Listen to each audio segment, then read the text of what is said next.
Most yoga sessions, we are taught to open the chakras from the root chakra up.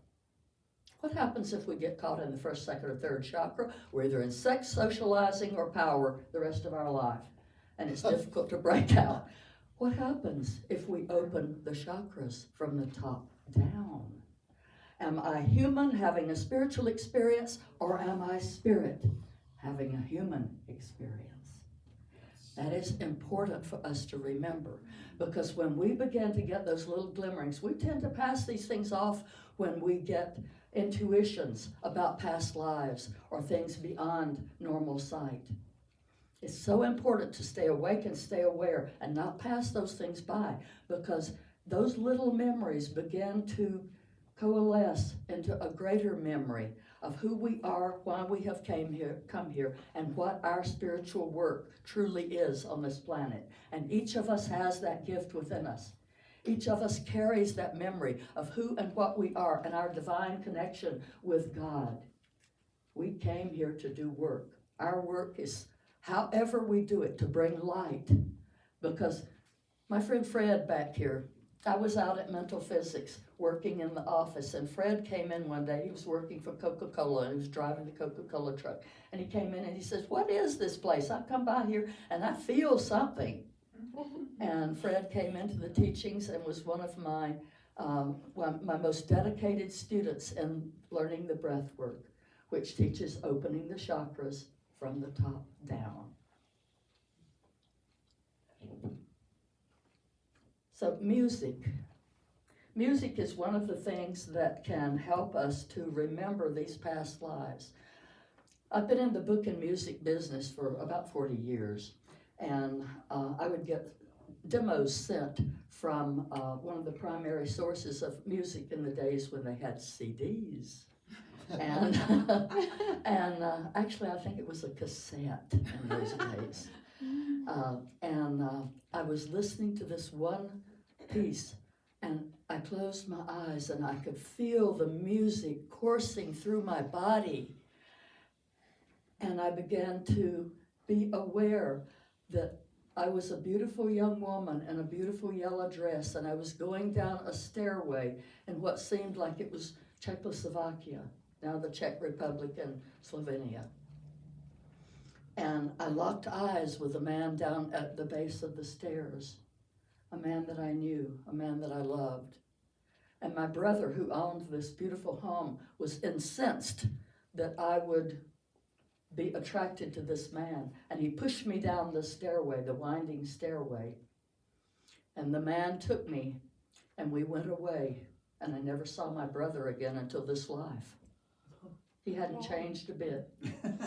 He hadn't changed a bit. We went into business with him. And when my children got scarlet fever and I was nursing them through, I received a divine intuition that if I take my 4-month-old little girl out, she will die. And so I stayed home from working the business for 3 days, and he split the business apart, split the sheets. "You're no longer going to be with us." That's okay. I paid attention to that divine intuition, and I'm sure my baby's life was saved. I couldn't afford to lose another baby. We'd already lost our first one. Paying attention, staying awake, staying aware. And that man became my husband, and I became a famous gypsy dancer. And my friend from Germany said, "We were best friends, but we were competitors in the dance." And we were. I have so many memories of that life, but I've had other people, not just Gisela, who remembered being my friend and my competitor in dance, but I've had other people come up to me and say, "I remember you from before," and talk about the things that happened in that lifetime. Sometimes having a higher awareness can be a very dangerous thing.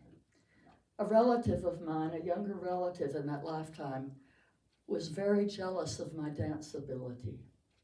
She told me, "I threw a rock and hit you in the head, and you died." And I was on stage. And I raised Kundalini and turned into ash in front of everybody. People don't tend to take well to that. They assumed that we were evil and chased everybody out of town, killing some of my dance troupe. But that's okay. We come back. We remember each other. We don't let that hold us back at our work. Life in, life out, flowing like the waves. But this lifetime is extremely special for us. It is very important to begin remembering these past lives and the things that we have not forgotten or forgiven. Forgiveness is so freeing because as we forgive, we break the chains that are holding us to this earth plane.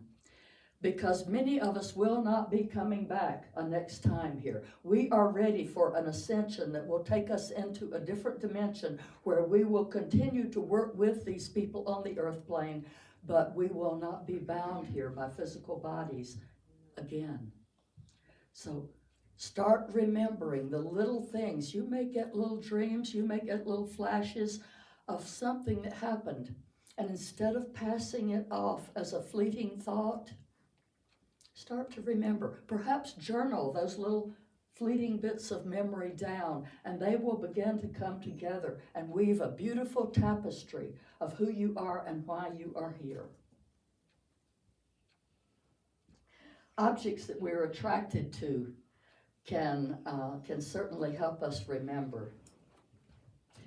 Years ago, I had begun to remember, I think it was in 1974, I had two cats. One was white, one was black, and I named them Nadia and Ananda. I didn't know that the names I was actually calling on were Nadia, known as Lady Nada, but they get her name wrong, Nadia and Sananda. And a couple of years later, I was in Florida living with one of my mentors who was helping me with these kind of memories and bringing me fully into my work. And my cat began to play with something on the wall. And then I began to see a beautiful blue light there. And then I began over the weeks to see a beautiful woman in a blue dress who was me 2,000 years ago. And she's now one of my guides. These things happen. We exist on more than one plane at the same time here on this earth plane. It's difficult to comprehend until you begin to experience it and remember it. What foods do you like? When our oldest granddaughter, who's turning 25 next month, was 2 and 3, her favorite foods were feta cheese and Kalamata olives. Don't tell me this little girl hadn't been in Greece or the Middle East before. When you have a small child that's attracted to those things, when you maybe are attracted to those things, like I was attracted to a spinning wheel and a loom that I bought. Never used them in this life, but in that lifetime when I was an Essene spinner and weaver 2,000 years ago, and Michael was my husband then. We lived in Qumran on the banks of the Dead Sea, one of the biggest Essene communities. And I still was attracted to the spinning wheel and the loom that I used to make people's clothes. We all have these kind of things. Start remembering, start writing down the little things you're attracted to. I've been attracted to plants ever since I was small. I went out herbing with my parents the first time when I was 3 years old. They were gathering sassafras that we use a lot in the South, especially in the springtime and through the summer, to do a blood cleansing and then to cool us down in the summer. And I was old enough at 3 to not go over to a rattlesnake to try to pick it up. And so then when I was 11, I had a fall as a baby and broken out all my front teeth. And so your front teeth are connected to kidneys. And I didn't have control of my kidneys. And at night, I would still wet the bed at 11. And my mother gathered corn silk from our corn. Thank you. And she made corn silk and watermelon seed tea and gave it to me. I stopped wetting the bed. I was so impressed by what herbs could do. And then at 18, a doctor said to me, I think it's all in your head, and wrote another prescription. I had PMS. Most girls that have been abused or molested or raped get PMS. They didn't know what that was in those days. And so he wrote another prescription, and the bells and the whistles went off, and I went, I'll figure this out on my own. And along the way, in using my abilities as a medical intuitive and an herbalist, I have helped hundreds, if not thousands of people. I've had people come and say, the work that you did saved my life. You sent me to a doctor and you said, have them check this. Now, we don't all come in with the abilities as a medical intuitive, but sometimes we know things and we pass them off. I've regretted something recently that came up with someone that I had an intuition about, and I didn't share it. I don't know if that person would have responded or not, probably not, which is why I didn't share it. But that person died soon after from what I had seen, the condition that I had seen. So I try to get past my own inhibitions of speaking when I see something or I know something for someone. That is part of the gift that I have brought forth in this life, to be able to assist people in that way so that they can recover their health, or at least before they pass, become awake and aware.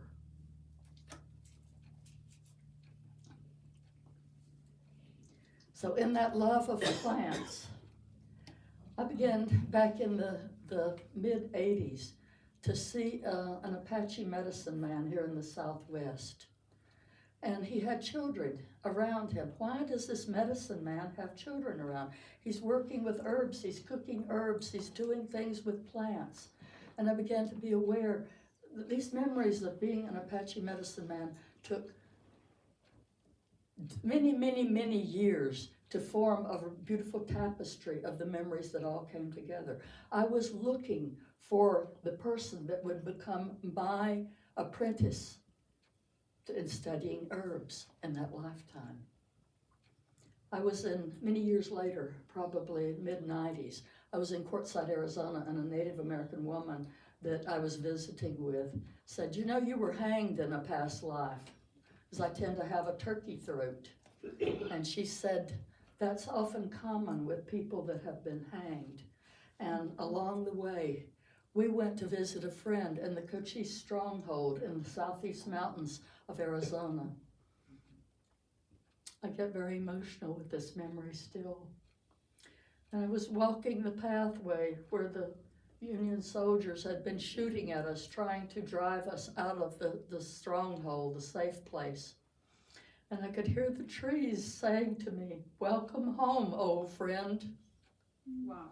And then my friend took me to a huge rock where Cochise, he was a Chiricahua Apache warrior, similar to Geronimo, a great patriot for his people, where Cochise's sons had held him up in front of a rock the last morning before he passed. And all of a sudden, I was scrambling through the brambles and over the barbed wire fence and running up a tall hill, climbing my way up and shouting at the top, River Running Swift has come home. That was my name in that last lifetime, spoken in English, River Running Swift. And that going to that place where I had seen some of my last days brought that memory up. Pay attention to the things that bring you to tears, because they are powerful reminders of who you are. They lead you to your spiritual work. So I have continued with the herbs throughout my life. When I go and gather, I teach a class sometimes on the spiritual uses of sacred plants. And when I go together, I take tobacco, which is a sacred plant that has been abused. I take tobacco with me. I sing a song. I go to the elder of the plants that I'm going to be gathering from, but not that one. I go to the elder and I speak. I greet the east, I greet the south, I greet the west, I greet the north.